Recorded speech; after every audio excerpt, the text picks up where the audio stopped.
businesses. Call Goldilocks at 708-889-5600. Now, from the Signature Bank Studios, this is Chicago's Morning Answer with Dan Proft on AM 560. The Answer.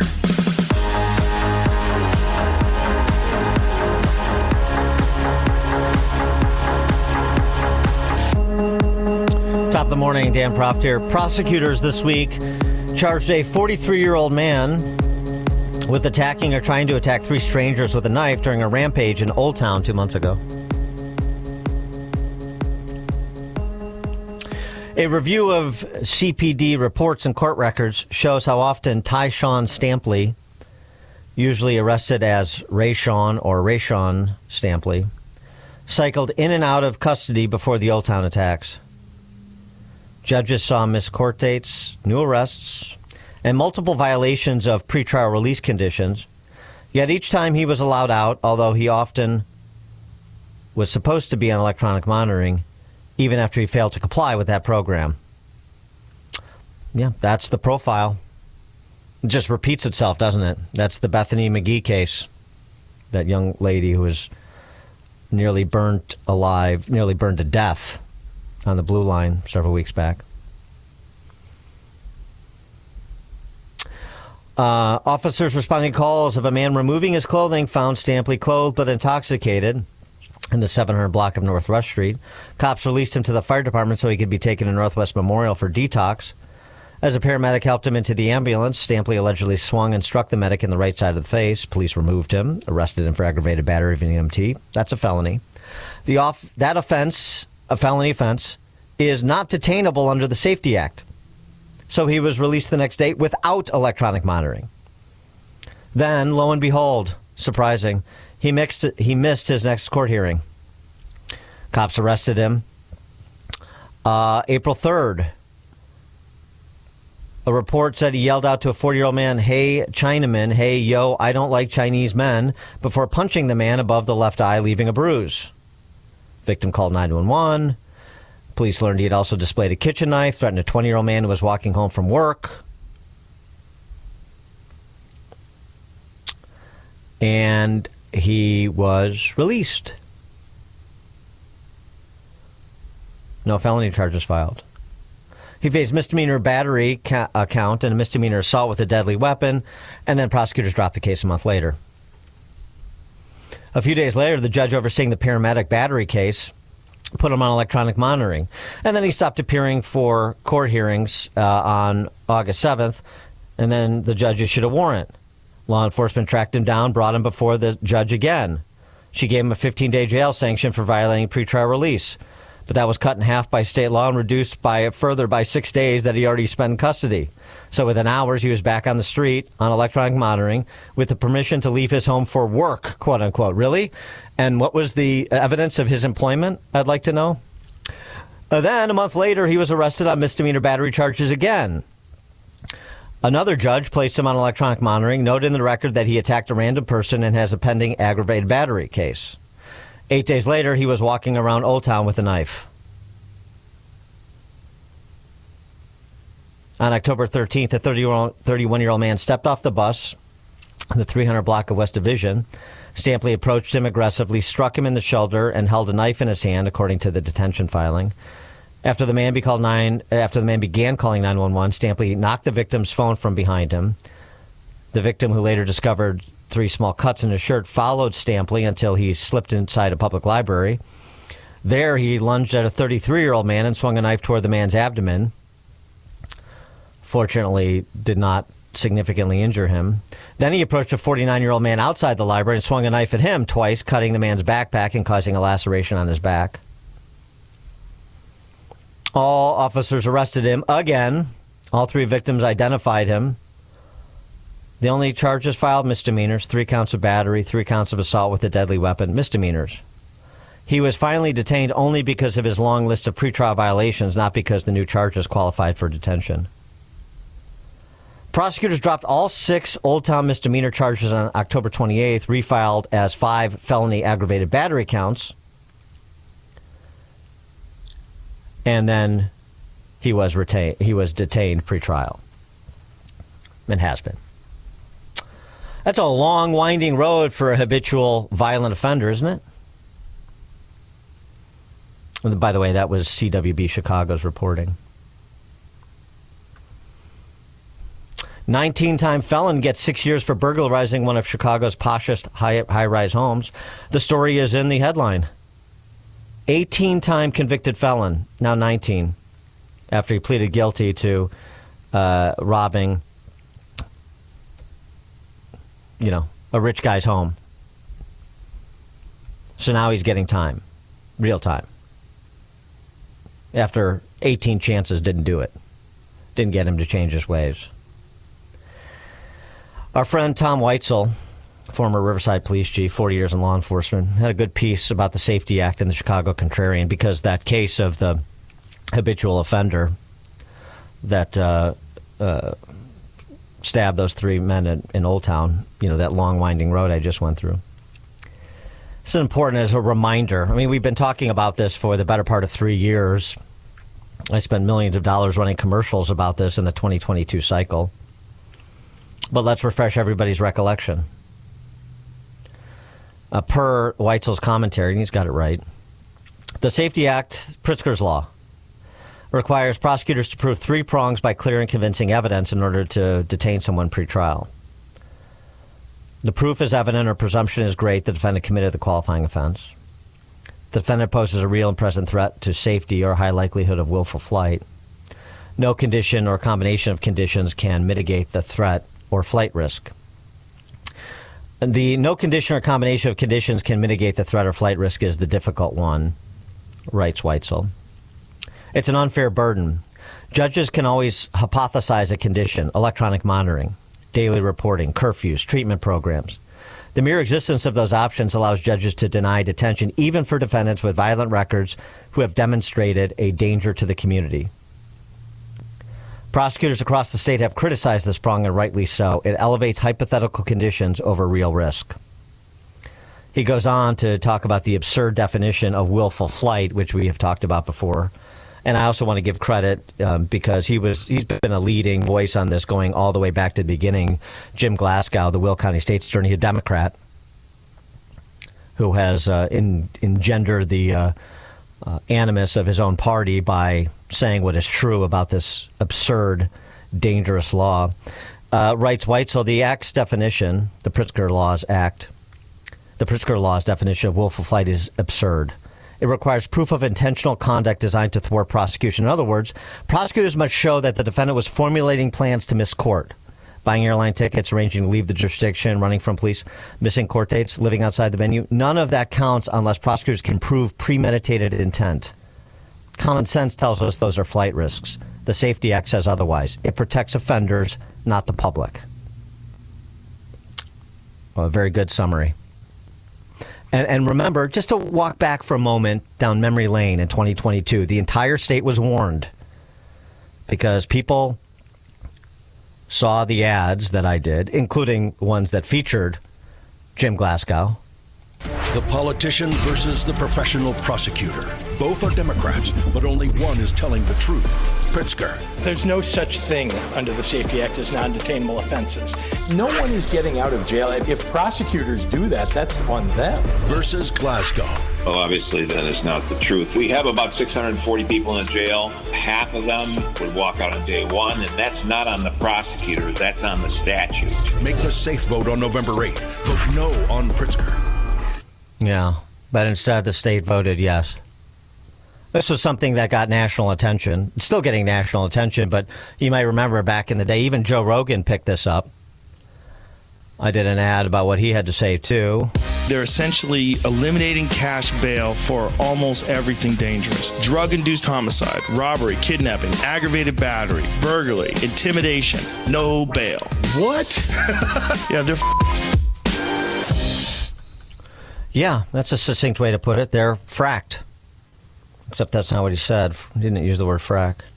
Yeah, now, those non-detainable offenses, that were, quote-unquote, addressed, even though they didn't need to be addressed. That's what Pritzker said. They were addressed after he won re-election. But yet, our lived experience since the 2022 election is what? they fixed the substantive infirmities with the law. For more on this and other law enforcement matters, we're pleased to be joined again by former Chicago Police Superintendent Eddie Johnson. Eddie, thanks so much for being with us again. Appreciate it. Not a problem. How you doing this morning, Dan? Good. Great to talk to you again. Should the Safety Act be repealed in total, in your view? I think so. I think it's unbelievable to me and just injustice to the public at large that we continue going down this road. Listen, I've never been a fan of like incarceration and that nature. Of it is need to stay incarcerated. They need to stay in jail until they get. When you give the judge too much leeway, then they tend to go liberal on the things. Now, I'm not saying all judges are like that, but this is a perfect example of ridiculous policy. Eddie, you're cutting out on us a little bit. Are you in a bad zone? No, I should be. Hold on. Let me move around a little bit. Okay. Yeah, let me move around a little bit. Maybe they're trying to jam your signal there at City Hall. I'm not sure. That's always a possibility. It's always a possibility, yeah. Mm-hmm. Okay, is it getting any better? Okay, yeah. Try just if you could restate what you were saying there about the basis to repeal the Safety Act. Yeah, I think it's ridiculous. I think that this last case that you mentioned is a perfect example of how ridiculous it is. It's not doing the public at large any justice at all. It's actually putting them in danger. The fact that you keep releasing a violent offender like that is just ridiculous, And violent offenders, number one, should never be subject to being denied bail, or they should never be the subject of being released until they get their day in court. If it's proven that they are not a danger, then okay, fine. But to continuously let these violent offenders out to only repeat the offenses they've already committed is just ridiculous, in my opinion. We hear that from both JB as well as BJ that crime is at a 30-year low, and they know what they're doing. They're doing it, and it's working. Is that right? No, listen, crime is cyclical, Dad, and no, I wouldn't agree with that assessment at all. First of all, JB and the governor, the mayor, they're not the ones out there on the front lines arresting these people. It's the men and women of law enforcement, men and women of Chicago Police Department that are doing that. So we are seeing lows, and I think that's a credit to what the superintendent and his troops are doing. So I thank them for that. But I don't think it has anything to do with this Safety Act. I really don't. I just think that, you look across the nation and violent crime is down across the nation. But again, it's cyclical. So let's see what happens last year. Don't get me wrong. I hope that it stays that way, but I don't think it's because of the policies they've enacted. What is your review? I mean, we've been seeing this for a while now, so this predates Brandon Johnson's reign, of course. But, the kids being silly kind of incidents, according to, that's how Brandon characterizes them, the wildings or the youth gatherings or whatever euphemism you want to use, like we saw a couple weeks ago that occurred outside the Chicago theater where 8 people were shot, and then a 14-year-old was killed around the corner from the Chicago theater. What we saw over the weekend with a cop that was shot trying to break up a fight on the South Side, and thankfully his vest probably saved his life. I mean, just sort of the culture of violence that seems to. And if you think that is something that is just been sort of part of the Chicago landscape over the last several generations, or it is trending in the direction of more mayhem, more chaos. Yeah, I agree with that last statement you just made. I think it's trending for us to have continued issues with this. Here's the bottom line. if you don't have the certainty of a consequence for committing certain crimes, then you'll keep getting what you're getting if you keep doing what you're doing. And believe me, Dan, these kids, they watch the news, they see what's going on, they see how liberal some folks are in regards to this. And listen, it's not just kids having fun. They're going down there assaulting people, battering people, severe property damage, theft. And if you don't hold them accountable for what they do, then why wouldn't they continue to do it? We can't wait for them to age out of getting tired of committing these crimes. There has to be a certainty to a consequence.